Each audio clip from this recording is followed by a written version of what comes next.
gbogbo ẹ tí ẹ ń fi àdúrà ràn wá lọ́wọ́ lórúkọ Jésù nínú ayé tí gan ẹ máa tóbi Ọlọ́run. Mo ní ẹ máa rí àánú, mo ní ẹ máa rí ẹwà Ọlọ́run, mo ní ẹ máa rí ògo Ọlọ́run. Torí náà àkókò ìràpadà ni a pè ètò yìí, èyí tí Ọlọ́run tó ń ṣe iṣẹ́ ìràpadà, tó ń ṣiṣẹ́ ìyanu nínú ayé àwọn ènìyàn rẹ̀.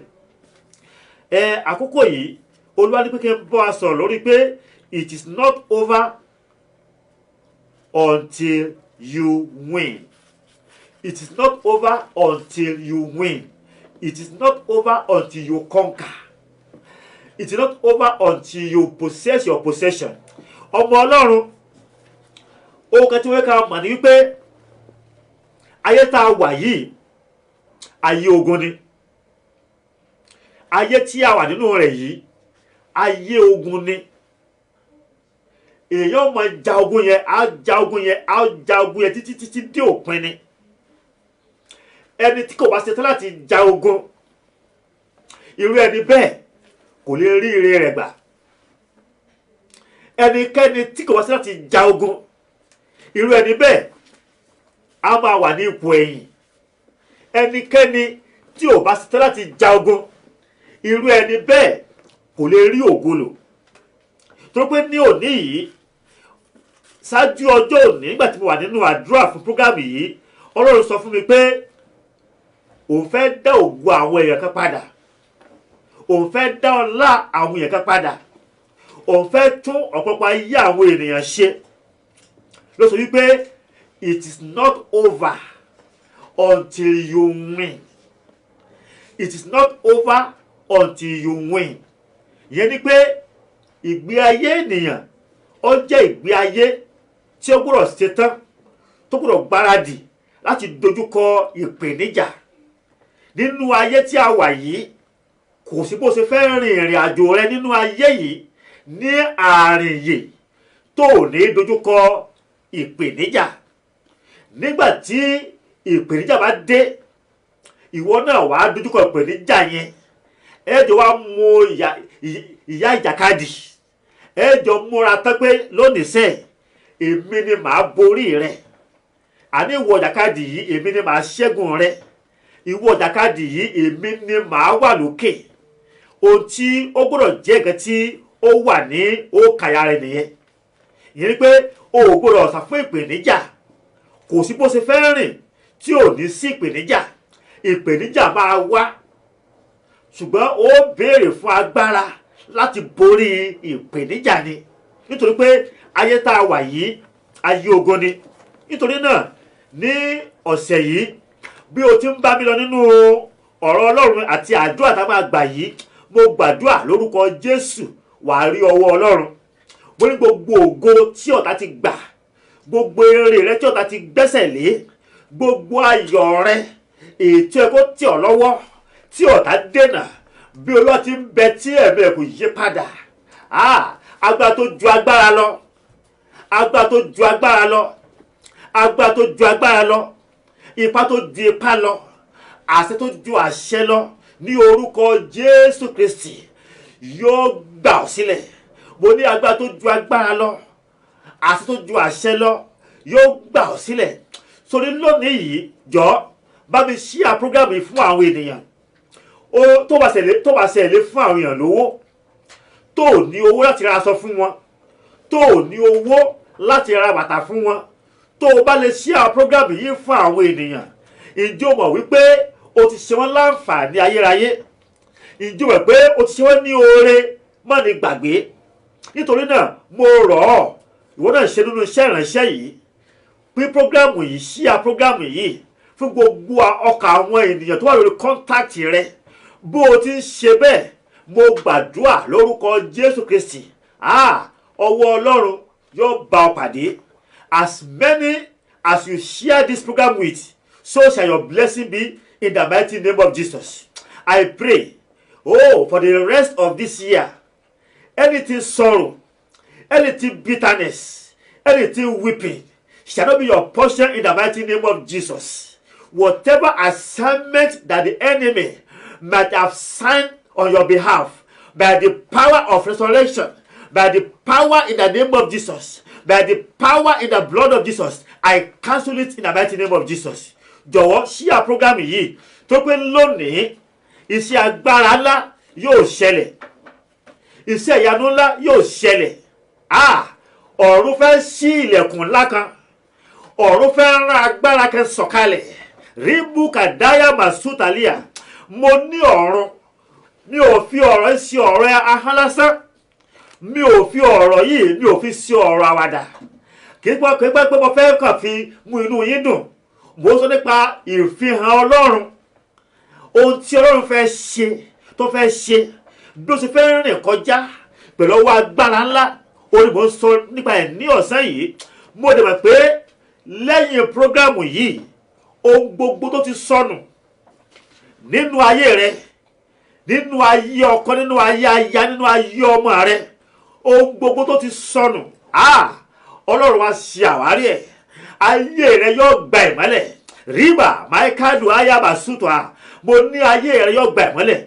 Mo ní gbogbo òkùnkùn tó ṣubú ayé rẹ, mo ní lórúkọ Jésù àpòrá. Àní a pè ní ògo titun, ògo titun, ògo titun. Bí ògo titun bá máa jáde, bí ògo titun bá máa jáde nínú ayé ènìyàn, ohun kan gbọ́dọ̀ ṣẹlẹ̀, ohun kan gbọ́dọ̀ ṣẹlẹ̀. Ohun tó máa ṣẹlẹ̀ náà ni wípé a gbọ́dọ̀ ṣe ìràpadà, a gbọ́dọ̀ ṣe ìràpadà irú ayé bẹ́ẹ̀. Nígbà tí Ọlọ́run bá ṣe ìràpadà irú ayé yìí, òun náà ni ògo lè fi ara hàn. Bí a ò bá ra ayé rẹ padà kúrò lọ́wọ́ agbára tó dì í mú, bí a kò bá ra ayé rẹ padà lọ́wọ́ agbára tó ń fà ọ́ sẹ́yìn, bí a kò bá ra ayé rẹ padà lọ́wọ́ agbára tó ń já ọ́ kulẹ̀, bí a kò bá ra ayé rẹ padà lọ́wọ́ agbára tó ń sọ oore ńlá di kékeré mọ́ ọ lọ́wọ́, bí a kò bá ra ayé rẹ padà lọ́wọ́ alágbára tó ń fi agbára ní ọ́ lára. Arákùnrin àti arábìnrin, bàbá àti màmá tó ń gbọ́ mi ní àkókò yìí, ó ṣeé ṣe kí ògo kó má fi ara hàn, ṣùgbọ́n ní gẹ́rẹ́ tí a bá ti rà ọ́ padà, ó rí ògo lò, ó rí ògo lò. Ọ̀pọ̀lọpọ̀ ló wà lónìí tí ayé òde kó rí ògo lò. Ẹlòmíì nígbà tí ògo rẹ̀ bá ṣe tán láti bú jáde, òun náà ni ayé ó pàdánù, nígbà náà ni ayé ó mú lọ. Àwọn ìròyìn kan ṣẹ́tẹ̀ máa ń gbọ́, èyí mo rò pé Olúwa sí òótọ́ ni ìròyìn. Arábìnrin kan ó lọ kà bàjẹ́ tàbí àná ni, ó lọ ṣe ìgbéyàwó ní fíléèjì wọn. Ọmọbìnrin yíbò ni ó lọ ṣe ìgbéyàwó, ẹ tó ní ọjà pẹ̀lú first class distinction. Ó lọ ṣe ìgbéyàwó, ó dẹ̀ kúrò níbi ìgbéyàwó yẹn tán, òun náà ni ó ní accident, ó dẹ̀ kú síbẹ̀. Mo gbàdúrà fún ọ tó ń gbọ́ mi ní wákàtí yìí, má fi àkókò yìí má fi ṣeré rárá. Àkókò yìí kì í sí àkókò àwàdà, àkókò yìí kì í sí àkókò eré. Ó jẹ́ àkókò tó gbọ́dọ̀ mú ní ìbádà, nítorí pé ọ̀tá ń sọ,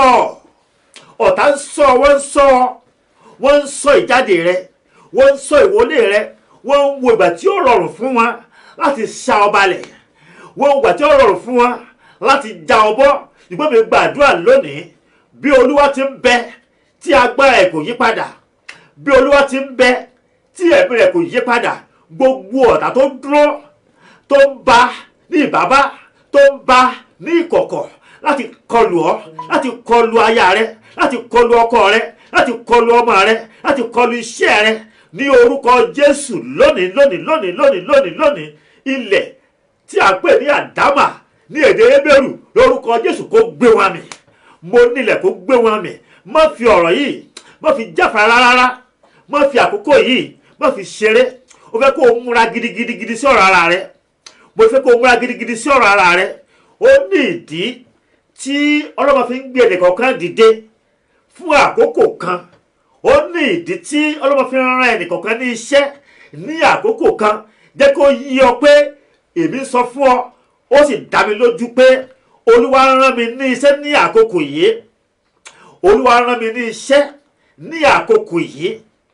mo lè sọ dájúdájú wípé Olúwa gbé mi dìde ní àkókò yìí fún àwọn ènìyàn kan.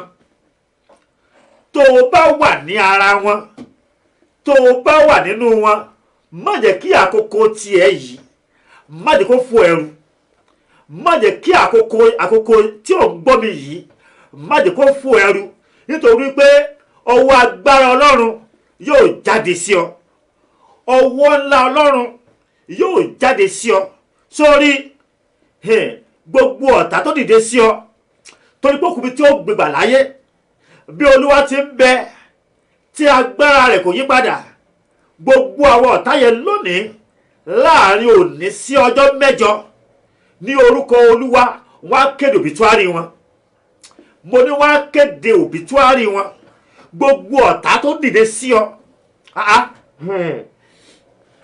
ọ̀tá ò bá ènìyàn ro ire.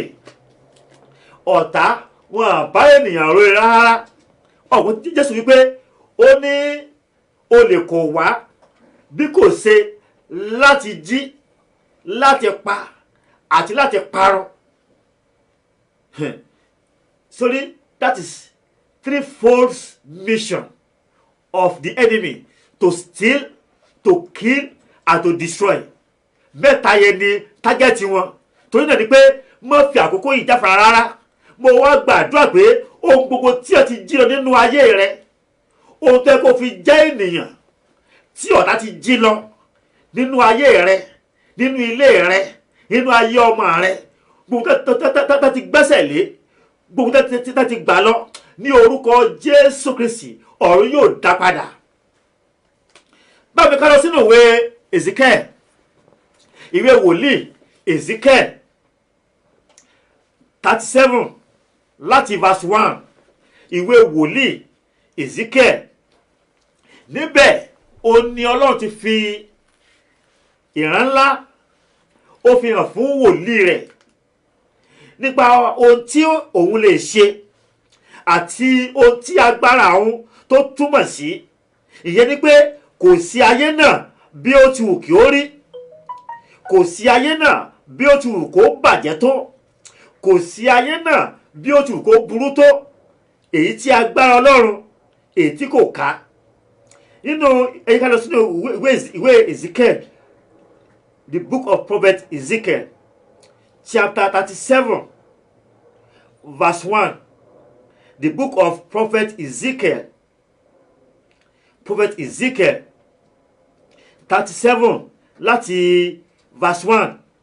Tí ẹ bá lọ sí inú ìwé yẹn, ẹ rí pé Ọlọ́run ó máa fẹ́ ṣe iṣẹ́ agbára. Ó ń sọ nípa ohun tí Ọlọ́run lè ṣe. Ìyẹn ni pé kò sí ohunkóhun tí agbára Ọlọ́run tí kò lè ṣe. Kò sí ohunkóhun tí agbára Ọlọ́run tí ò ká. Ohun tó ṣe ti burú tí àwọn èèyàn rò pé this one cannot be done again. This is a hopeless situation. Ìyẹn gan-an onímọ̀ attract Ọlọ́run. Ọmọ attract Ọlọ́run láti lè kókó fi títóbi ipá àti agbára rẹ̀ hàn. Nítorí náà bó ṣe ń gbọ́ mi tó ń wò mí, ipòkípò tí ó lè wà, àyèkáyè tó lè wà lónìí, mọ̀ wípé agbára Ọlọ́run ó tó láti ràn ọ́ lọ́wọ́. Kí ló sọ? Ìwé Ezekiel láti 37 verse 1. Ó wípé ọwọ́ Olúwa wà lé ara mi, ó sì mú mi jáde nínú ẹ̀mí Olúwa, ó sì gbé mi kalẹ̀ láàrin àfonífojì tí ó kún fún egungun, ó sì mú mi rìn yí wọn ká, sì wò ọ̀pọ̀lọpọ̀ ní bẹ ní gbangba àfonífojì, sì kíyèsí wọn gbẹ púpọ̀. Ó sì wí fún mi pé ọmọ ènìyàn, gbọ́ ìbéèrè yẹn, ó sì wí fún mi pé ọmọ ènìyàn, egungun wọ̀nyí lè yè bí? Èmi sì wí pé Olúwa Ọlọ́run, ìwọ ni o lè mọ̀. Ìbéèrè ńlá ni Ọlọ́run béèrè lọ́wọ́ wòlíì yìí.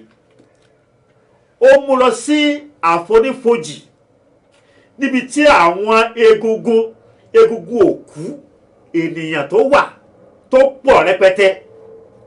Ó mú lọ sí àfonífojì níbi tí egungun òkú àwọn ènìyàn tó ti kú láìmọye ẹgbẹ̀rún ọdún sẹ́yìn ó mú lọ síbẹ̀. Ó wá ní kó wo àwọn egungun yìí, àwọn egungun tí kò sí ẹran ní ara wọn mọ́, àwọn egungun tí kò sí ẹ̀jẹ̀ ní ara wọn mọ́, àwọn egungun tí kò sí mùdùmùdù ní ara wọn mọ́. Ó ní kó wo àwọn egungun yìí, ó wá béèrè lọ́wọ́ ẹ̀ pé ọmọ ènìyàn, ǹjẹ́ àwọn egungun wọ̀nyí lè yè? Tó bá jẹ́ pé ìdáhùn tí èmi àti ìwọ tí a bá fẹ́ fún ọ̀rọ̀ yìí, òun náà ni wòlíì sọ. Ó wí pé Olúwa Ọlọ́run, ìwọ nìkan ni ó lè mọ̀. Ní ọ̀pọ̀ ìgbà èmi náà bi ọ́ léèrè lọ́rọ̀ báyìí wípé ipò tí ó wà lónìí yìí, ní ipò tó wà lónìí yìí, ǹjẹ́ o gbà wípé Ọlọ́run lè gbà ọ́? Ǹjẹ́ o gbà wípé Ọlọ́run lè mú ọ jáde nínú ẹ̀? Rebo kaya masata ikapa. Èmi ò mọ egungun gbígbẹ tí wọn náà wà nínú ẹ̀ lọ́wọ́lọ́wọ́ báyìí. Bóyá ipò rẹ ó dàbí ọ̀rọ̀ egungun gbígbẹ tí à ń sọ̀rọ̀ rẹ̀ yìí. Egungun gbígbẹ tó ti dòkú, tí ò ní ìrètí mọ́. Egungun gbígbẹ èyí tí a ti sọ sí inú kòtò, tó ti rà sínú kòtò. Ṣùgbọ́n Olúwa sọ fún wòlíì yẹn pé ǹjẹ́ ìwọ gbàgbọ́ wípé àwọn egungun wọ̀nyí wọ́n lè yè? Ṣùgbọ́n wòlíì wípé Olúwa, ìwọ nìkan náà ló mọ̀. Bó ṣe ní náà nìyẹn ní ọ̀pọ̀ ẹ̀gbà, nígbà tí àwọn ènìyàn tí wọ́n ti kọ final analysis wọn nípa rẹ̀ wípé ṣé ìwọ yìí ni, níbo ni ẹ ti gbọ́ rí wípé ẹ tó ti wọ menopause, tó ti lé ní 50 years, níbo ni ẹ ti gbọ́ pé ó bímọ rí? Níbo ni ẹ ti gbọ́ rí wípé ẹni tí ò ní fallopian tube ó dolóyún ó sì di ọlọ́mọ? Ìyẹn ni pé àwọn iṣẹ́ agbára tó ṣòro fún ènìyàn láti ṣe, àwọn iṣẹ́ agbára tó kọjá explanation by medicine, àwọn ohun tí àwọn èèyàn ti fi ojú wò pé kò sí ọ̀nà àbáyọ mọ́, wípé fún Ọlọ́run ohun gbogbo ó ní ṣíṣe. Wòlíì dáhùn ó wípé Olúwa, ìwọ nìkan náà ni ó mọ̀. Ó wá sọ fún mi pé ó ní sọtẹ́lẹ̀ sí egungun wọ̀nyí. Olúwa ní pé sọtẹ́lẹ̀ sí egungun wọ̀nyí. Èmi náà sọtẹ́lẹ̀ ní òní yìí gẹ́gẹ́ bí ikọ̀ Olúwa, gẹ́gẹ́ bí tí a rán sí ọ ní àkókò yìí. Màá sọ àsọtẹ́lẹ̀ sí ayé rẹ. Gbogbo egun tó ti gbẹ, gbogbo ìṣòro tó dàbí egun gbígbẹ nínú ayé rẹ yẹn, gbogbo ìdààmú tó dàbí egun gbígbẹ nínú ayé rẹ, tó ti sọ ìrètí nù pé ó tún di ayé àtúnwá, gbómi ní wákàtí yìí, o ò ní bá ìṣòro yẹn kúsẹ̀.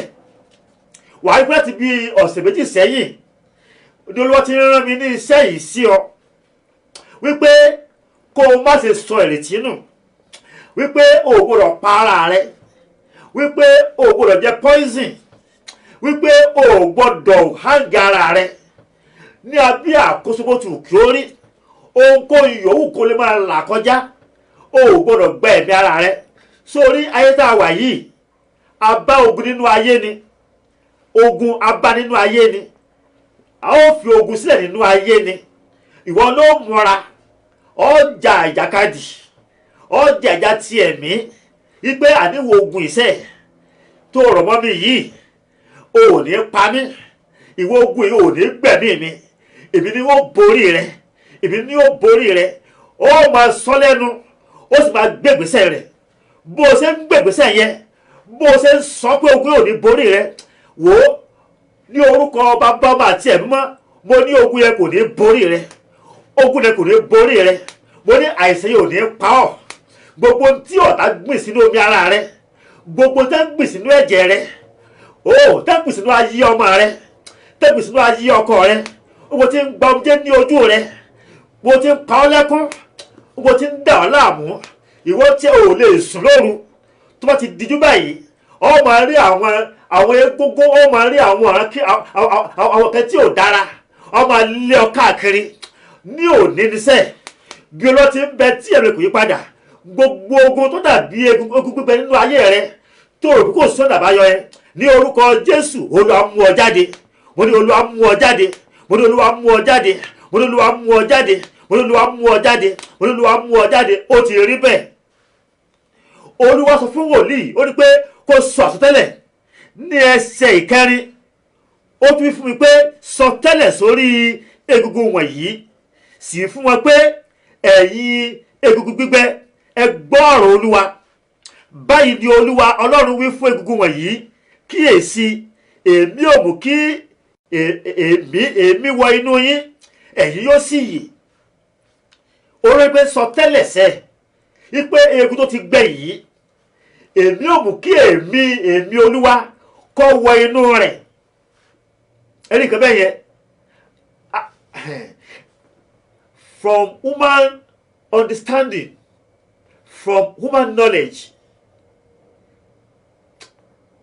even with the law of nature, believe me, it is never done.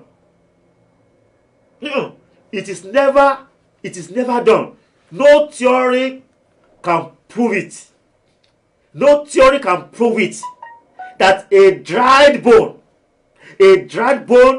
could live again. But tí a bá sọ nípa agbára Ọlọ́run, tí a bá sọ nípa adẹ́dá àti aṣẹ̀dá, Ọlọ́run tó ń jẹ́ alpha àti omega, Ọlọ́run tí kò ní ìbẹ̀rẹ̀, tí kò ní òpin, kò sí ohunkóhun tí kò lè ṣe. Nítorí náà, arákùnrin àti arábìnrin, èmi náà sọ tẹ́lẹ̀ ní wákàtí yìí, mo sọ tẹ́lẹ̀ sí ayé rẹ pé ní orúkọ Olúwa, ayé rẹ kó gba ẹ̀mí sí Olúwa, ayé rẹ kó gba ẹ̀mí sí Olúwa, ayé ọmọ rẹ kó gba ẹ̀mí sí Olúwa. Mo ní iṣẹ́ rẹ tó ti bàjẹ́ yẹn, bísíǹsì rẹ tó ti dáhùn yẹn, mo ní iṣẹ́ tó bọ́ lọ́wọ́ rẹ yẹn, mo ní ọ̀nà rẹ tó dàrú yẹn, mo ní márẹ́jì rẹ tí ò dára yẹn, ní orúkọ Jésù Kristi kó gba ẹ̀mí Olúwa, kó gba ẹ̀mí sí Olúwa, kó gba ẹ̀mí sí Olúwa, kó gba ẹ̀mí sí Olúwa, kó gba ẹ̀mí sí Olúwa, kó gba ẹ̀mí sí Olúwa. Mo ní àgọ́ ara rẹ yẹn tó ń dà ọ́ láàmú, ọmọ bí ó ṣe ń ṣe ọ́, ìkẹ́kẹ́ rìn káàkiri ara rẹ, ò gbádùn láti àárọ̀ di alẹ́ rí. Mo ní orúkọ Olúwa, èmi Ọlọ́run kó wọ ara rẹ lọ. Mo ní kó gbẹ̀tú sílẹ̀. Ó ní sọtẹ́lẹ̀ sí egungun gbígbẹ, sọtẹ́lẹ̀ sí egungun wọ̀nyí pé èmi yóò rán ẹ̀mí mi sí wọn. Ẹ wá ohun tó ṣẹlẹ̀, ẹsẹ̀ kẹfà wípé èmi ó sì fi iṣan sára yín, èmi ó sì mú ẹran wá sára yín, èmi ó sì fi awọ bò yín, èmi yóò sì fi èémí sínú yín. Yẹ pé eegun tó ti gbẹ, Ọlọ́run ní pé òun máa fi ẹran sí i, òun máa fi awọ bò ó. Thank you Jesus. Ó ní kí ló lè ṣe Ọlọ́run mi, kí ló lè ṣe, kí ló lè ṣe Ọlọ́run mi, kí ló lè ṣe. Ìwọ tí ó dá ayé àtọ̀run, kí ló lè ṣe, kí ló lè ṣe Ọlọ́run mi, kí ló lè ṣe. Ó ga jòkè lọ Ọlọ́run mi, ó ga jòkè lọ, ó ga jòkè lọ Ọlọ́run mi, ó ga jòkè lọ.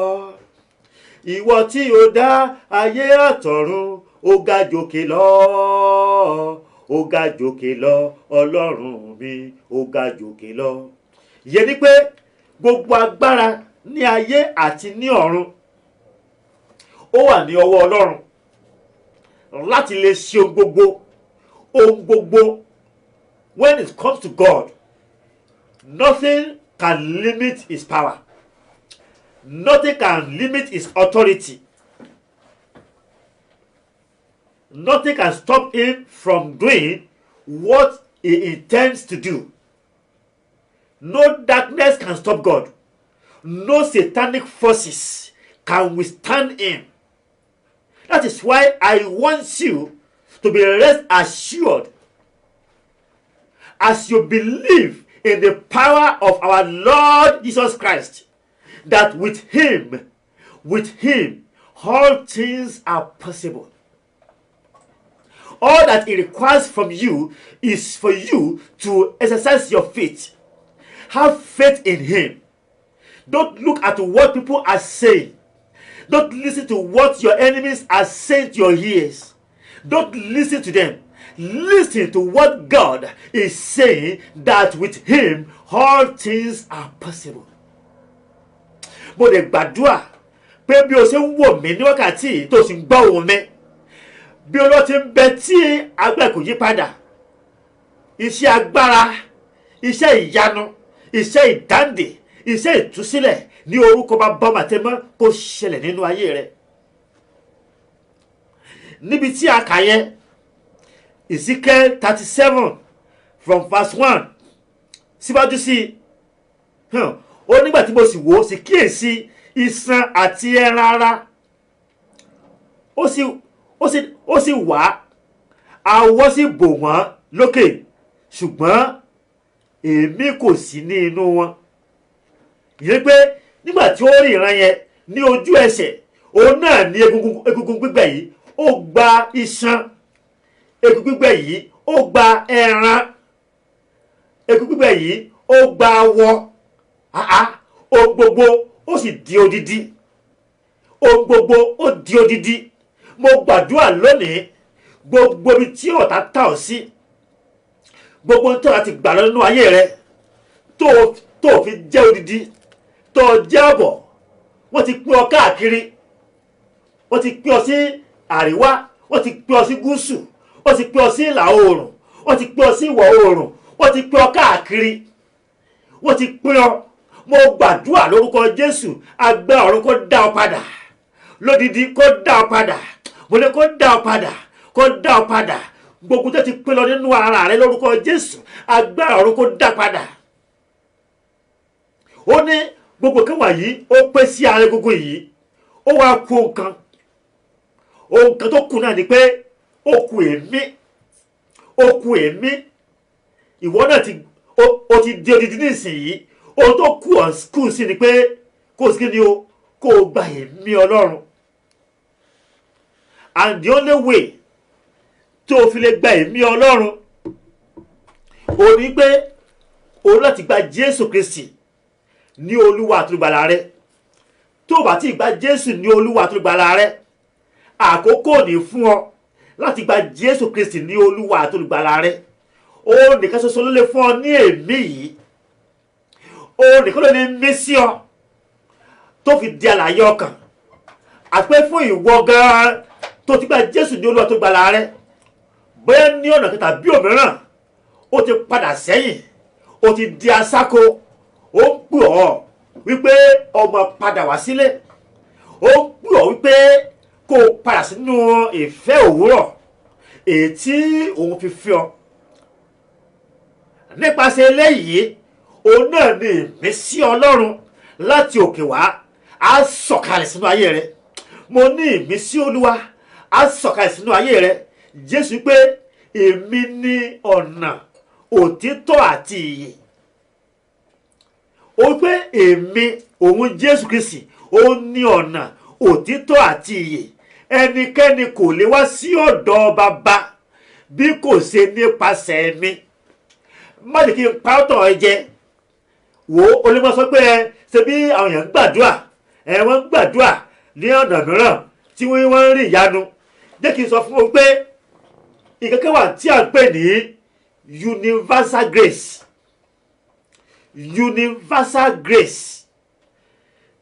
Universal grace ó ní oore ọ̀fẹ́ gbogbo ènìyàn, oore ọ̀fẹ́ tí wọ́n fi fún gbogbo ènìyàn.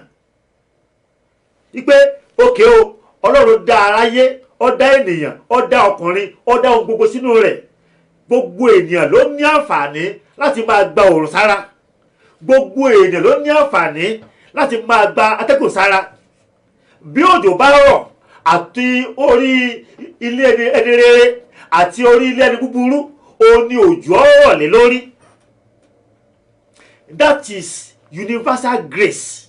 universal provision, ṣùgbọ́n there is a particular provision ètí ẹ pé fún àwọn tó bá gba Jésù Olúwa nìkan ṣoṣo ni ó wà fún. Oore ọ̀fẹ́ tó yàtọ̀ ní eléyìí, gbogbo èèyàn kan ló ní eléyìí. Ẹni tó ní eléyìí ni ẹni tó bá ní Jésù ní Olúwa àti Olùgbàlà rẹ̀. I think that is clear to everyone right now.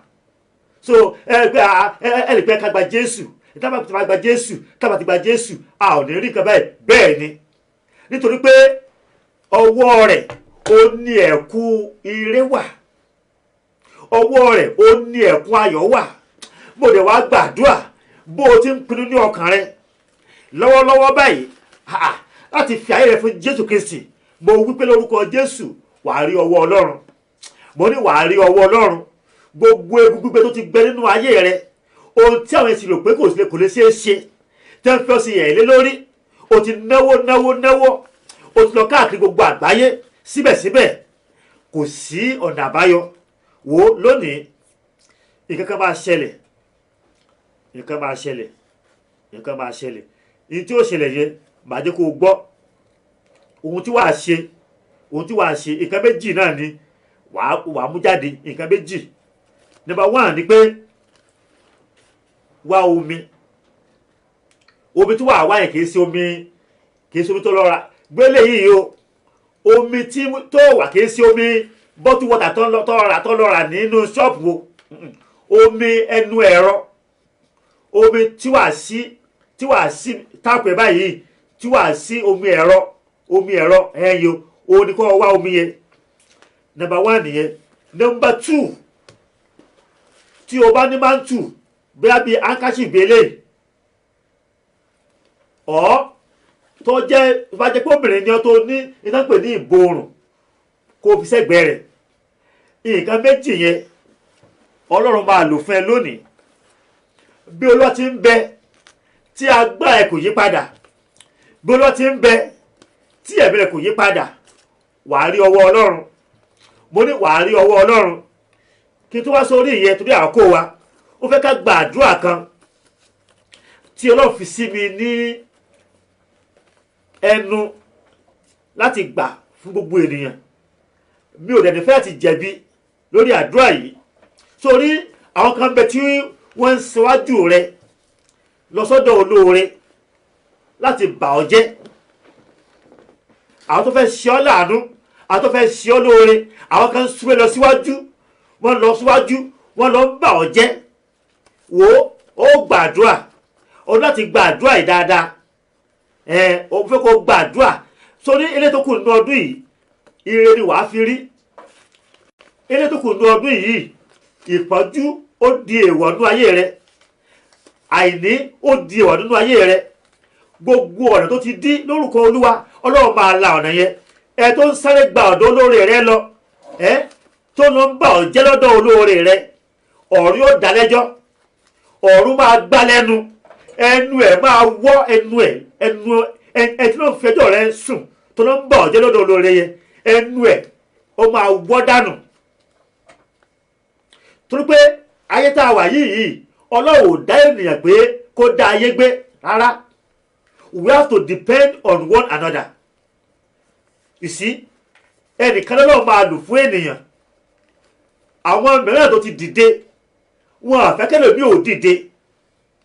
Àwọn mìíràn tí lọ́wọ́ ti dá lọ́lá, wọn fẹ́ kí ẹlòmíì kó dán lọ́lá. Àwọn ẹlòmíì kan tó lọ́wọ́ sẹ pè síṣẹ́ ìránṣẹ́ gangan tí wọ́n ti gòkè, wọn àgbàdúrà kí ẹlòmíì kan kó kíni kó dókè. Nígbà wọn fẹ́ dókè, wọn gbogbo ẹ̀tí láti jábọ́, òní ó máa wá. Mo gbàdúrà lórúkọ Jésù, gbogbo ẹ tó fẹ́ já ọ bọ́, gbogbo ẹ tó fẹ́ já mi bọ́, ní orúkọ Jésù, ọ̀run kó já wọn bọ́. Mo ní ọ̀run kó já wọn bọ́, mo ní ọ̀run kó já wọn bọ́, ọ̀run kó já wọn bọ́. Gbogbo ẹni tó gbé ogun dìde ní kọ̀kọ̀ sí ayé rẹ, sí ayé mi, ní orúkọ Jésù, agbára ọ̀run kó dìgbò lù wọ́n. Gbọ́ ilé yìí, gbàdá ìpè wípé ẹnikẹ́ni tó ń fi ọ̀rọ̀ ẹnu bà mí jẹ́ tàbí tó ń fi ọ̀rọ̀ ẹnu ṣe àkóbá fún mi níwájú olóore, Olúwa fi iná ṣe ìdájọ́ rẹ̀. Gbàdúrà ẹ̀ báyìí wípé ẹnikẹ́ni tó ń fi ọ̀rọ̀ ẹnu rẹ̀ tó fi ń ṣe àkóbá fún mi níwájú olóore mi, olúwa fi iná fi ṣe ìdájọ́ rẹ̀. Mo gbàdúrà bẹ́ẹ̀ yẹn, mo gbàdúrà bẹ́ẹ̀ yẹn, mo gbàdúrà yẹn, mo gbàdúrà yẹn, mi náà ń gbà bí mo ń gbà pé lórúkọ Jésù, ní orúkọ Jésù, ní agbó ẹ̀jẹ̀ Jésù, ẹnikẹ́ni tó ń fi ọ̀rọ̀ ẹnu rẹ̀ tó fi ṣe àkóbá fún mi níwájú olóore mi, olúwa fi iná ṣe ìdájọ́ rẹ̀, fi iná jó wọn dànù, fi iná jó wọn dànù, fi iná jó wọn dànù. Ẹnikẹ́ni tó ń fi ọ̀rọ̀ ahọ́n, tó ń fi ọ̀rọ̀ ẹnu rẹ̀ tó fi ń kó bá mi, tó fi ń ṣàkóbá fún mi níwájú olóore mi, olúwa fi iná ṣe ìdájọ́ rẹ̀ ní orúkọ Jésù. Olúwa fi iná ṣe ìdájọ́ rẹ̀, fi iná ṣe ìdájọ́ rẹ̀. Máa gbàdúrà bí tó wà, máa gbàdúrà bí tó wà, máa gbàdúrà bí tó wà. Ẹnikẹ́ni tó ń fi ọ̀rọ̀ ẹnu rẹ̀ tó fi ń ṣe àkóbá fún mi níwájú olóore mi, olúwa fi iná ṣe ìdájọ́ rẹ̀. Ó ti rí bẹ́ẹ̀, Jésù olúwa wa, àmín. Wọ́n pé àwọn ènìyàn burú, wọ́n ní pé ta ló fẹ́ ṣe lóore, ta ló fẹ́ ṣe láàánú, wọ́n ní aláìmoore mọ̀ ni, wọ́n ní aláìmoore ni. Ẹni yẹn dẹ̀ ní bóyá oore tó fẹ́ ṣe fún ọ, oore tí ó gbọ́ dìde láéláé ni, oore tí wọ́n ló fi jẹ́ èèyàn ni. Ẹni abá gbẹ́sẹ̀ lé, mo gbàdúrà lẹ́ẹ̀kan sí gbogbo ọ̀tá tó ń fi ọ̀rọ̀ ẹnu, tó ń fi ọ̀rọ̀ ahọ́n tó fi ń ṣàkóbá fún ọ àti èmi níwájú olóore lónìí, olúwa ti fi iná, ó ti ṣe ìdájọ́ lórúkọ Jésù. Ìyẹn lọ bẹ́ẹ̀. Sórí àdúrà kejì tó fẹ́ kọ́ gbà yìí, ẹ̀mí mímọ́ ló fún mi ní àdúrà yìí, ẹ̀mí Ọlọ́run ni, kì í ṣe pé àdúrà tí èèyàn gbọ́ níbì kan tó wá ń wá sí Ọlọ́run ni ó fún mi ní àdúrà yẹn. Àdúrà tí wàá gbà yìí fẹ́ kó o gbà dáadáa. Sórí ètò yìí ó rí pé àbẹ̀rẹ̀ owó lọ́wọ́ rẹ, àbẹ̀rẹ̀ owó lọ́wọ́ ẹnikẹ́ni. Ọlọ́run ló gbé ètò kalẹ̀. Mi ò béèrè owó lọ́wọ́ ẹnì kankan. Bọ́lá bá ràn ọ́ lọ́wọ́ láti sponsor program yìí, you are welcome. Ṣùgbọ́n àfi ipá béèrè owó lọ́wọ́ rẹ. Àgbé kalẹ̀ nítorí pé kálí bá gba owó lọ́wọ́ ènìyàn. Ọlọ́run gbé kalẹ̀ yìí pé kí ayé rẹ kó lè bá ní ìtumọ̀ sí òun ni. Torí náà àdúrà kẹtọ́ gbà náà nìyí. Wà ní pé gbogbo ọ̀tá tó fi ẹ̀rín àti ọ̀yàyà tàbí sí oko ẹrú, gbọ́ dáadáa o, gbogbo ọ̀tá tó fi ẹ̀rín àti ọ̀yàyà tàbí sí oko ẹrú, jẹ́ kí wọ́n fi omijé àti ẹkún wá mi ní abí àkótómọ̀tì kórì. Gbogbo ọ̀tá sẹ́yìn pé tí wọ́n bá fẹ́ ta ẹrú, wọ́n tà pẹ̀lú ọ̀yàyà àti ẹ̀rín ni, tó pé àwọn fẹ́ gba kan lórí ẹ̀ ni, wọ́n fẹ́ gba owó lórí ẹ̀. Ṣùgbọ́n ẹni tí wọ́n ń tà, onínú rẹ̀ máa bàjẹ́ pé ẹ̀dẹ̀ fẹ́ tà mí. Ohun tí wọ́n ṣe fún Jósẹ́fù nìyẹn. Wọ́n ta Jósẹ́fù sí oko ẹrú pẹ̀lú ọ̀yàyà, wọ́n tà pẹ̀lú ẹ̀rín, ṣùgbọ́n wọ́n fi ẹkún wọ́n fi ẹkún àti omijé wọ́n fi wá kàn. Sọ fún Olúwa, gbogbo ọ̀tá nílé baba nílé ìyá ni, gbogbo ọ̀tá láàrin ọ̀rẹ́ tó fi ẹ̀rín àti ọ̀yàyà tàbí sí oko ẹrú, Olúwa jẹ́ ká fi omijé àti ẹkún wá mi rí, jẹ́ ká fi ẹkún àti omijé wá mi rí. Gbàdúrà máa gbàdúrà bẹ́yẹ, máa gbàdúrà bẹ́yẹ, máa gbàdúrà bẹ́yẹ, máa gbàdúrà bẹ́yẹ, máa gbàdúrà bẹ́yẹ, máa gbàdúrà bẹ́yẹ, máa gbà lórúkọ Olúwa, lórúkọ Olúwa, lórúkọ Jésù, ní agbára ẹ̀jẹ̀ Jésù, ní agbára ẹ̀jẹ̀ Jésù. Gbogbo ọ̀tá tó fi ọ̀yàyà àti ẹ̀rín tàbí sí oko ẹrú, Olúwa o, jẹ́ ká fi omijé àti ẹkún ká fi ṣàwárí mi ní gbogbo ọ̀nà. Olúwa, ó ti rí bẹ́ẹ̀, Jésù Olúwa wa. Yẹ ni pé wọ́n gbọ́dọ̀ wá orí ni. Ìgbà tí wọ́n ń tà inú wọn ń dùn. Ìgbà tí wọ́n ń tà ọ̀tá ọmọ fi ọ̀rọ̀ ẹnu ta ènìyàn dànù. Wọ́n máa fi ìwà wọn fi ta ènìyàn dànù. Wọ́n fi ta ènìyàn jìnnà sí ọ̀nà tó jìn. Nǹkan tó ṣe tán ló ṣe. Ó lé ọkọ ní London. Ó sá lọ sí Birmingham. Ó sá kó Birmingham. Ó sá lọ sí Manchester. Ó kó ní Manchester. Ó sá lọ sí Newcastle. o kúrò níbẹ̀ o sàn sá káàkiri ọwọ́ adẹ tí ń sá káàkiri ní orúkọ Olúwa àwọn ọ̀tá yẹn mo gbàdúrà ní orúkọ Olúwa Ọlọ́run amógun pẹ̀lú omijé àti ẹkún ní orúkọ Jésù wá wúrẹ̀ níwájú rẹ mo ní pẹ̀lú omijé àti ẹkún wá wúrẹ̀ níwájú rẹ àwọn tó ta Jósẹ́fù wọ́n sun ẹkún kẹ́yìn ni mo gbàdúrà lórúkọ Jésù gbogbo ọ̀tá tó tà ọ́ sí oko ẹrú ní orúkọ Jésù Kristi mo ní ìbànújẹ́ máa kẹ́yìn wọn onímọ̀ ṣépè tó bá jọ bí èpè lójú rẹ ṣùgbọ́n mo pé kì í ṣe èpè wípé àdúrà ni mò ń gbà torí pé ẹni tó tàn sí oko ẹrú kò ró eré kan ènìyàn ẹni tó tàn sí oko ẹrú ó ti tààyàn dànù pé tó bá fẹ́ kú kó kí ni o kọ́ lọ kú dànù ṣùgbọ́n mo gbàdúrà lórúkọ Jésù ìwọ tó ń gbọ́ mi mo ní ò ní kú sóko ẹrú mo ní Ọlọ́run máa gbà ọ́ Ọlọ́run máa tú ọ sílẹ̀ ó ti rí bẹ́ẹ̀ ó ti ṣe bẹ́ẹ̀ Jésù Olúwa wa àmín. Now so wá rí omi tó gbé kalẹ̀ yẹn àti mántù yẹn torí eléyìí mántù tó máa mú dání yìí mántù yẹn anywhere tó bá ti ń lọ jẹ́ kó mo wà pẹ̀lú rẹ anywhere you go anywhere you are let that mantle always be with you.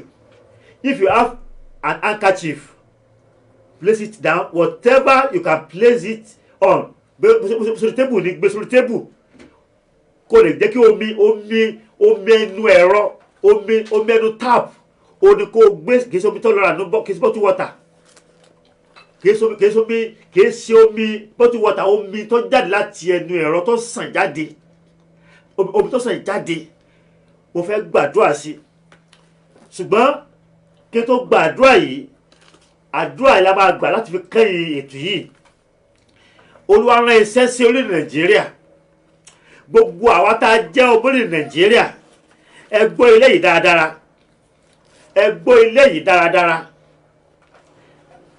pàápàá sí gbogbo àwa tá a jẹ́ Kristẹni pàápàá jùlọ Christian Association of Nigeria ẹ jọ̀ọ́ torí Ọlọ́run ẹ jẹ́ kí mẹ́sẹ́jì yìí ẹ jẹ́ kó lọ kó dé etí gbọ́ àwọn tó yẹ kó gbọ́ mẹ́sẹ́jì yìí ó ṣe pàtàkì lọ́pọ̀lọpọ̀ nínú ìwé George chapter 4 ó ní Olúwa ti mú iṣẹ́ yìí jáde wọ́n pe arábìnrin kan ní Deborah ó ṣe onídàájọ́ Israeli ní àkókò tiẹ̀ Deborah obìnrin ni Deborah arákùnrin kan bẹ tí òun náà jẹ́ Barak yìí ó jẹ́ jagunjagun Barak yìí ó jẹ́ jagunjagun tó pé Ọlọ́run sọ fún mi pé Nàìjíríà ti wọnú ògo tuntun báyìí ó ní pé a ò gbọ́dọ̀ sọ ìrètí nù torí pé Nàìjíríà ń lọ sí inú ògo tuntun wípé ohun gbogbo yóò yí padà ó ní kí n sọ fún gbogbo ọmọ orílẹ̀ Nàìjíríà tó ń gbọ́ mi lọ́wọ́lọ́wọ́ báyìí ó ní àkàntí ẹ̀ ń gbọ́ kidnapping ni o banditry ni o gbogbo àwọn ìṣẹ̀lẹ̀ tó ń ṣẹlẹ̀ lọ́wọ́lọ́wọ́ tí à ń gbọ́ yìí ó ní pé side attraction ni ó ní ọkọ̀ Nàìjíríà ń wọ inú ògo lọ ó ní Nàìjíríà ó ní ògo rẹ̀ yóò bú jáde ẹ wá gbọ́ ibi tó ti kà wá nìyí gẹ́gẹ́ bí Kristẹni gẹ́gẹ́ bí ìránṣẹ́ Ọlọ́run gẹ́gẹ́ bí Christian Association of Nigeria Olúwa ní wípé ẹjọ́ lẹ̀ ń rò Olúwa ní pé ẹjọ́ ó ní CAN is not a political party Olúwa sọ fún mi pé Christian Association of Nigeria is not a political party. God said you should not run that organization like a political party. Ó ní iṣẹ́ mi la rán yín. Olúwa ní pé iṣẹ́ mi ó ní a rán yín. Olúwa ní kí n wò ó ní Deborah ó ló ń ṣàpẹẹrẹ ìjọ òun Ọlọ́run. Ó ní Barak ó ń ṣàpẹẹrẹ ìjọba ti ayé. Nígbà tó fẹ́ lọ ja ogun, Báràkì ó lọ bá Dèbórà tó jẹ́ obìnrin. Báràkì ọkùnrin ni, jagunjagun ni, ó wá lọ bá wòlíì obìnrin kó tẹ̀lé lọ sójú ogun. Ẹ jọ̀ọ́, nígbà tó rán mi ní iṣẹ́ yìí, ó ní pé kí n wò ó ní Dèbórà, ó ní kì í ṣe jagunjagun, ó ní wòlíì ni, ṣùgbọ́n jagunjagun wọ́n sọ pé kí wòlíì obìnrin kó tẹ̀lé òun lọ sí ojú ogun. Ó ní pé ṣé obìnrin ló fẹ́ lọ bá ja ogun ni àbí báwo? Èmi náà wá ní pé Olúwa kò yé mi. Olúwa ní pé Dèbórà ó ń ṣe àpẹẹrẹ ìjọ, Báràkì ó ń ṣe àpẹẹrẹ ìjọba orílẹ̀-èdè. Ìjọba orílẹ̀-èdè àti ìjọ Ọlọ́run gbọ́dọ̀ fọwọ́sowọ́pọ̀. Bí a ò bá ní ìṣẹ́gun ní Nàìjíríà, ìjọba orílẹ̀-èdè Nàìjíríà àti àwọn adarí ẹlẹ́sìn wọ́n gbọ́dọ̀ wà ní ìfọwọ́sowọ́pọ̀ pẹ̀lú ara wọn. Bí ìyapa bá wà láàrin ìjọba àti ẹ̀yin tẹ́ ẹ jẹ́ aṣíwájú ẹ̀sìn, pàápàá ẹ̀yin tẹ́ ẹ jẹ́ aṣíwájú ẹ̀sìn, ẹ̀yin Christian Association of Nigeria, bí a ò bá ní ìṣẹ́gun, a gbọ́dọ̀ fọwọ́sowọ́pọ̀ pẹ̀lú ìjọba. Olórí pé kí n wò ó pé Dèbórà ó wá sọ fún Báràkì pé nítòótọ́ màá tẹ̀lé ọ lọ, ṣùgbọ́n tí a bá ṣẹ́ ogun yìí, o ò ní ògo kan láti pín nínú ẹ̀. Báràkì ní pé òun faramọ́. Ẹ̀dẹ̀ wo wọ́n lọ ja ogun yẹn, torí pé ogun Ọlọ́run ni. Ọlọ́run fún wa ní ìṣẹ́gun láì lo ọ̀kọ̀, láì lo àdá. Ọlọ́run fún wa ní ìṣẹ́gun. Olúwa wípé òun ó fún Nàìjíríà ní ìṣẹ́gun bí àwa tá a jẹ́ olórí ẹlẹ́sìn, àwa tá a wà ní ipò gẹ́gẹ́ bí aṣojú Olúwa, bí a bá fọwọ́sowọ́pọ̀, a ó rí ìṣẹ́gun. Ìyẹn ni number 1. Number 2 tó wà bẹ́ẹ̀ ni pé Olúwa ní believe in Project Nigeria New Glory. Believe in Project Nigeria New Glory. Yìí ni pé kó o ní ìgbàgbọ́ nínú wípé Nàìjíríà ṣe yóò dára fún Nàìjíríà, ògo Nàìjíríà yóò jẹ jáde, ọlá Nàìjíríà yóò farahàn, ògo Nàìjíríà yóò di mímọ̀ fún gbogbo aráyé. Torí náà ó lọ pé bí gbogbo Kristẹni, gbogbo ọmọ Ọlọ́run tí bá ké pe òun lórí ọ̀rọ̀ Nàìjíríà ní gbogbo ilé ìjọsìn pátápátá, tí bá ya ọjọ́ kan sọ́tọ̀, pàápàá kó jẹ́ ìṣòro ní aago 12 títí di aago 3, ẹ má béèrè ohunkóhun, ẹ máa yin òun, ẹ máa yin òun, ẹ máa yin òun. Lẹ́yìn tí wọ́n ti yin òun tán, ẹ wá kígbe pé Olúwa, ìpè Olúwa, dá Nàìjíríà nídè, dá Nàìjíríà nídè. Ohun méjì tó lọ́rùn pé ká ṣe nìyẹn o. Ohun méjì tí Ọlọ́run pa ní àṣẹ pé kí a ṣe nìyẹn. Ó ní wípé kí a yin òun, ká gbé òun ga, ká yin òun, pàápàá jùlọ gbogbo ẹ̀yin Kristẹni, gbogbo ẹ̀yin ilé ìjọsìn tẹ́ wà ní òkè ọya. Ó ní kẹ́ ẹ ṣe eléyìí láàrin aago 12 sí aago 3, kẹ̀kẹ́ yin òun Ọlọ́run, kẹ́ ẹ gbé òun Ọlọ́run alààyè ga. Lẹ́yìn eléyìí, ẹ wá kígbe pé Olúwa, dá Nàìjíríà nídè. Mo gbàdúrà ní orúkọ Olúwa àti ìwọ àti èmi, nígbà tí ire orílẹ̀-èdè Nàìjíríà tó bá dé, nígbà tí ògo Nàìjíríà bá bú jáde, ní orúkọ Olúwa, ìwọ àtèmi a ò ní di àwátì. Mo ní a ò ní di àwátì. Mo ní a ò ní di àwátì. Ẹ jẹ́ ká máa fi ẹnu tó dára pé orílẹ̀-èdè Nàìjíríà. Ẹ fẹ́ sọ pé Nàìjíríà burúkú wo ni? Nàìjíríà máa dà. Ó ti wọnú ògo lọ. Ó ti wọnú ògo lọ. Ògo náà ní orúkọ Olúwa yóò sì farahàn. Mo ní yóò farahàn. Eléyìí tó dàbí rẹ̀ ni pé Olúwa ní pé kí ló dé tí àwa kìrìsìtẹ́nì ń bẹ̀rù ẹ rí pé ẹnìkan fẹ́ sọ̀rọ̀ Nàìjíríà di orílẹ̀-èdè ti mùsùlùmí ó ní ẹ má bẹ̀rù Olúwa ní pé kí ẹ má bẹ̀rù ó ní kò sí ẹnikẹ́ni ẹ tún gbọ́ mi dáadáa Olúwa ní pé kò sí ẹnikẹ́ni Olúwa ní kò sí ẹni tí a bí láti inú obìnrin Olúwa ní kò sí ẹni tí a fi ọ̀bẹ gbé jáde láti inú obìnrin tó lè sọ Nàìjíríà di ẹlẹ́sìn kan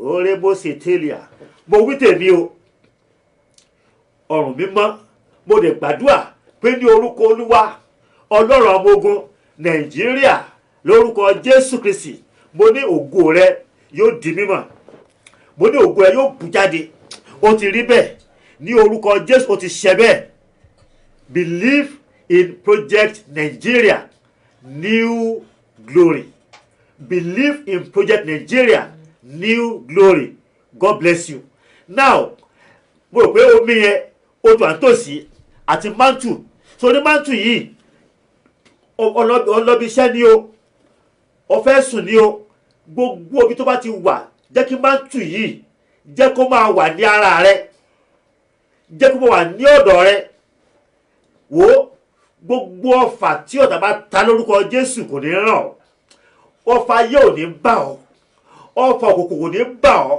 ọfà yóò ní bá ọ tí a bá rí ibi kí wọ́n ti ń pè ìpè ibi lórí rẹ tẹ́ ti ń porúkọ rẹ tẹ́ ń porúkọ rẹ tẹ́ ń porúkọ rẹ fún ibi iná àti àrá lórúkọ Jésù ó máa tú wọn ká mo ní iná àti àrá ó máa tú wọn ká orí rẹ yẹn kò ní gba ìbọ̀dì mo ní orí rẹ kò ní gba ìbọ̀dì orí ọkọ rẹ kò ní gba ìbọ̀dì orí aya rẹ kò ní gba ìbọ̀dì orí ọmọ rẹ kò ní gba ìbọ̀dì ẹni tó fẹ́ kó o kú àwọn ló máa kú dànù ẹni tó fẹ́ kó o yarọ àwọn ló máa yarọ dànù àwọn tó fẹ́ fọ́ lójú ojú wọn máa fọ́ dànù gbogbo èrò ibi tó tàbá rò sí ọ lórúkọ Jésù back to the sender lórúkọ Jésù mo ní o ti rí bẹ́ẹ̀ mo ní o ti ṣe bẹ́ẹ̀ mo ní okòó kò yí padà àṣì ọ̀run ogun now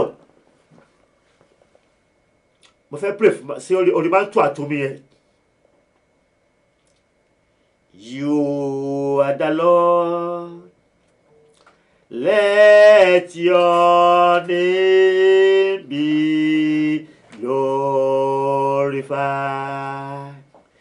You are the Lord, let your name be glorified. I give you glory and honor. You are the Lord, let your name be glorified. I plead the blood of Jesus. I plead the blood of Jesus. I plead the blood of Jesus. I plead the blood of Jesus. I plead the blood of Jesus. Ọlọ́run tó ń jẹ́ Adonai, Ọlọ́run tó ń jẹ́ Yahweh, Ọlọ́run El Shaddai, Ọlọ́run Abraham, Ọlọ́run Isaki, Ọlọ́run Jacobu, Ọlọ́run Israeli, Ọlọ́run Dáfídì ọba, gbogbo agbára ní ayé àti ní ọ̀run ọwọ́ rẹ ló wà. Agbára ìdáǹdè, agbára ìtúsílẹ̀, agbára tó ń ṣí tẹ́nikẹ́ni kò lè tì, agbára tó ń tì tẹ́nikẹ́ni kò lè ṣí, agbára tó ń jí òkú dìde, agbára tó ń sọ òkú di alààyè, agbára tó ń wòsàn. Riba maika duaya basa talikapa rakadualia yasutulikapa. Agbára náà lórúkọ Jésù kó wọnú omi yẹn lọ. Mo ní agbára náà lórúkọ Jésù kó wọnú omi yẹn lọ. mo ní agbára náà kó wọnú omi yẹn lọ, mo ní agbára náà kó wọnú omi yẹn lọ, mo ní agbára náà kó wọnú omi yẹn lọ. Ló bá ṣe ń mu omi yìí, gbogbo iná ayé tó ń jó ọ, gbogbo iná ọ̀tá tó ń jó ọ, gbogbo àìsàn tó ń rìn ní ara rẹ, gbogbo àìsàn tó ń bá ọ jà, tí wọ́n ń wò títí tí wọ́n ò rí, tí wọ́n ń wá tí wọ́n ò rí, ní orúkọ Bàbá, Ọmọ àti Ẹ̀mí Mímọ́, tó bá ṣe ń mu omi yìí ní orúkọ Jésù, kó gba ìtúsílẹ̀.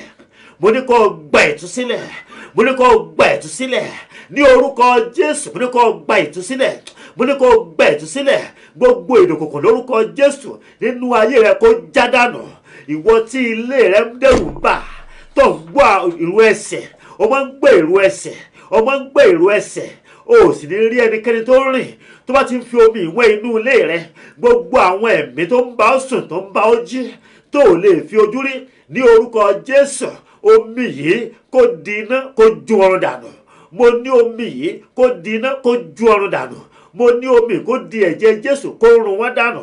Ó ti rí bẹ́ẹ̀, ó ti ṣe bẹ́ẹ̀. Ohunkóhun tó bá lo omi yìí fún, lórúkọ Jésù, kó rí ìdáǹdè, kó rí ìtúsílẹ̀. Mántù ọwọ́ rẹ yẹn, mántù yẹn, mo gbàdúrà ní orúkọ Jésù Kristi, agbára Ọlọ́run kó wọ ẹnu rẹ lọ, àṣẹ mímọ́ kó wọ ẹnu rẹ lọ ní orúkọ Jésù Kristi. Ọlọ́run tó pọ̀ ní ipá àti agbára, Ọlọ́run tó wà ní gbogbo, Ọlọ́run tí ohunkóhun kò lè límìtì ẹ̀. There's no distance in the realm of the Spirit. By the power, by the anointing of the Holy Spirit, I soak that mantle into the blood of Jesus. I soak it with the blood of Jesus. I ask, wherever you go with that mantle, God Almighty will continually protect you in the mighty name of Jesus. No weapon that is formed against you shall prosper in the mighty name of Jesus. Every arsenal of the devil, every arsenal of the enemy, every evil machinery concerning you, concerning your children, concerning your family, concerning your husband, concerning your wife, shall be destroyed in the mighty name of Jesus. Mo gbàdúrà lórúkọ Jésù, bí aṣọ yẹn bá ti wà ní ara rẹ, ní orúkọ Jésù Kristi, búburú kan kò ní ṣẹlẹ̀ sí ọ. Gbogbo làkàlà ó dópin, gbogbo gùnrẹ́kìnrin ó dópin. Ó ti rí bẹ́ẹ̀, ó ti ṣe bẹ́ẹ̀, ìyanu ti tẹ̀ ọ́ lọ́wọ́. Mo ní lórúkọ Jésù, wàá rí ògolo, mo ní wàá rí ògolo, mo ní wàá rí ògolo, mo ní wàá rí ògolo ní orúkọ Jésù. Wàá rí ògolo ní eléyìí tó kù kó tó parí lórúkọ Jésù. Gbogbo eré tó ti yẹ kó tẹ̀ ọ́ lọ́wọ́, tó tẹ̀ ọ́ lọ́wọ́, kó máa tẹ̀ ọ́ lọ́wọ́. Mo ní kó máa tẹ̀ ọ́ lọ́wọ́ ní orúkọ Bàbá, Ọmọ àti Ẹ̀mí Mímọ́. Gbogbo eré táyì fi ń dùn ọ́ lórúkọ Jésù, kó gbà á lẹ́kùnrẹ́rẹ́. Ó ti rí bẹ́ẹ̀, ó ti ṣe bẹ́ẹ̀. Àlá tó lá yẹn kò ní ṣẹ, àlá ibi yẹn kò ní ṣẹ. Mo ní àlá ibi yẹn kò ní ṣẹ, ìran ibi yẹn kò ní ṣẹ. Ó ti rí bẹ́ẹ̀, ó ti ṣe bẹ́ẹ̀. Gbọ́ aláṣẹ ọ̀run ní orúkọ Jésù Kristi Olúwa wa. Àmín, àmín, àmín lórúkọ Jésù Kristi. People of God, if you have not give your life to Jesus, it is very, very important for you to give your life to Jesus, because only Him can save you. Only Him can make you to be what God has proposed you to be in life. Any life outside Christ is going to be a life of crisis. Mo fẹ́ kẹ́ máa wo space yìí every Saturday between 11 o'clock and 12 in the afternoon. Please be watching this space. Something great is coming on the way. Something great is coming on the way. When it is time, we let you know. God bless you till I see you next week. It is not over until you win. God bless you. Bye bye.